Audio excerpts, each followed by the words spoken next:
Assalamualaikum warahmatullahi wabarakatuh. Salam sejahtera bagi kita semua. Halo semuanya, bertemu lagi dengan saya Ibu Nurma dalam video pembelajaran kali ini. Terima kasih juga sudah mengunjungi video dari saya yang sudah diunggah ke Bisma Official. Jangan lupa bagi kalian yang belum subscribe, boleh menekan tombol lonceng dan tombol suka. Sekarang kita akan membahas mengenai teks eksposisi. Ada yang pernah mempelajari teks eksposisi sebelumnya? Nah, dulu ketika kalian SMP pasti pernah belajar tentang teks eksposisi. Nah, di kelas 10 ini kita akan mengulangi dan memperdalam lagi tentang teks eksposisi itu apa. Kalian pasti pernah mengungkapkan pendapat terhadap sesuatu kan? Contohnya, mungkin hari ini akan hujan deras. Kenapa hari ini akan hujan deras? Mungkin karena terlihat langit sudah mendung. Nah, itu tadi berarti kalian sedang mengungkapkan suatu pendapat. Jadi, pengertian teks eksposisi adalah teks yang berisi tentang pendapat atau argumen kita terhadap sesuatu agar pembaca mengetahui informasi yang kita sampaikan. Adapun tujuan dari teks eksposisi adalah untuk menjelaskan informasi tertentu supaya dapat menambah ilmu pengetahuan pembaca. Sehingga dengan membaca teks eksposisi, maka pembaca akan mendapatkan pengetahuan secara rinci dari suatu hal atau kejadian. Sekarang ada ciri-ciri dari teks eksposisi. Yang pertama adalah informatif. Jadi informatif itu berisi informasi. Yang kedua, berdasarkan fakta. Jadi maksud dari sini, dalam penyampaian sesuatu kita harus berdasarkan fakta atau keaslian dari kondisi atau keadaan tersebut. Yang ketiga, berusaha untuk mempengaruhi. Jadi ketika kita menulis eksposisi, itu sebenarnya kita sedang berusaha untuk mempengaruhi pembaca. Mempengaruhi untuk apa sih? Jadi mempengaruhi untuk pembaca ikut mengiyakan atau setuju dengan pendapat dari kita yang berdasarkan fakta. Yang keempat, memakai bahasa yang baik dan benar sesuai dengan ejaan atau bahasa baku. Jadi di dalam eksposisi walaupun kita berpendapat harus menggunakan bahasa yang baku. Jadi berbeda dengan yang di kehidupan sehari-hari. Misalnya kalian berpendapat di komentar sosial media, itu biasanya kalian menggunakan bahasa sehari-hari, tetapi kalau di eksposisi itu harus menggunakan bahasa baku. Dan yang terakhir, bersifat objektif dan tidak memihak. Seperti kebanyakan teks, eksposisi juga memiliki struktur, yaitu ada tesis, rangkaian argumen, dan yang ketiga penegasan ulang. Yang pertama tesis.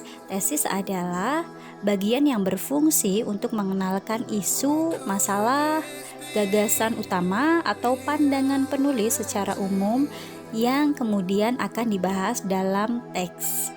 Nah, biasanya sebelumnya penulis itu harus sudah menentukan tujuan dari teks eksposisinya. Nah, setelah tesis akan diikuti dengan rangkaian argumen, yaitu fakta-fakta yang memperkuat argumen. Pada bagian inilah peran data sebagai penguat argumen menjadi penting. Setiap argumen harus bisa dibuktikan. Argumen yaitu pendapat ya. Terakhir yaitu penegasan ulang, yaitu berupa simpulan dan saran dari pembahasan secara keseluruhan. Adapun jenis-jenis dari teks eksposisi, yang pertama teks eksposisi definisi, yaitu suatu paragraf yang memiliki isi mengenai pengertian akan suatu hal. Contohnya, temulawak adalah tumbuhan herbal yang berasal dari Indonesia, dan seterusnya. Itu adalah contoh dari eksposisi definisi. Kemudian yang kedua, ada eksposisi proses, yaitu suatu paragraf yang memiliki maksud tentang adanya proses pembuatan, proses penggunaan, atau cara melakukan sesuatu. Ketiga, teks eksposisi ilustrasi, yaitu suatu paragraf yang memberikan gambaran secara sederhana tentang sesuatu dengan sesuatu yang lainnya yang memiliki kemiripan atau memiliki kesamaan sifat. Contohnya, kenaikan harga BBM membuat rakyat menengah ke bawah menjadi resah. Naiknya harga BBM akan membuat harga jasa dan barang lainnya menjadi naik. Nah, itu contoh dari teks eksposisi ilustrasi. Jadi ketika harga BBM naik, harga lain pun ikut naik. Keempat, yaitu teks eksposisi laporan, yaitu paragraf yang mengemukakan laporan dari sebuah berita atau penelitian tertentu.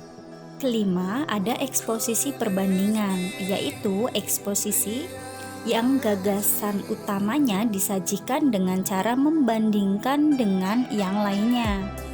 Keenam, ada eksposisi pertentangan, yaitu merupakan paragraf eksposisi yang berisi mengenai sesuatu hal yang bertentangan dengan sesuatu yang lainnya.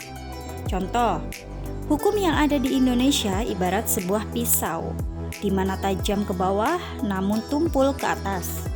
Pencuri sandal biasanya diancam hukuman penjara 5 tahun. Nah, sebaliknya, koruptor yang telah merugikan uang negara hanya dihukum 1 tahun penjara. Nah, itu ada pertentangan di situ. Nah, yang terakhir eksposisi analisis, yaitu suatu paragraf eksposisi yang berisi membagi permasalahan pada setiap gagasan pokok menjadi sebuah bagian-bagian tertentu.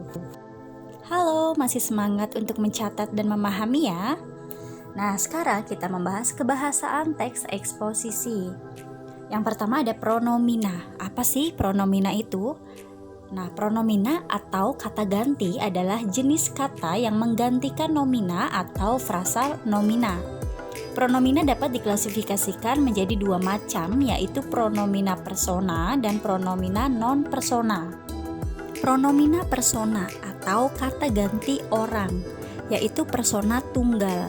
Nah, contohnya ia, dia, anda, kamu, aku, saudara, nya, mu, ku, si, dan persona jamak. Contohnya seperti kita, kami, kalian, mereka, hadirin, para. Kalau tunggal berarti satu, kalau jamak itu berarti banyak. Jadi menggunakan kata kami, kalian, mereka itu merupakan jamak atau persona jamak ya. Sekarang pronomina non-persona atau kata ganti bukan orang, yaitu pronomina penunjuk. Contohnya, ini, itu, sini, situ, sana, dan pronomina penanya. Contohnya seperti apa, mana, siapa.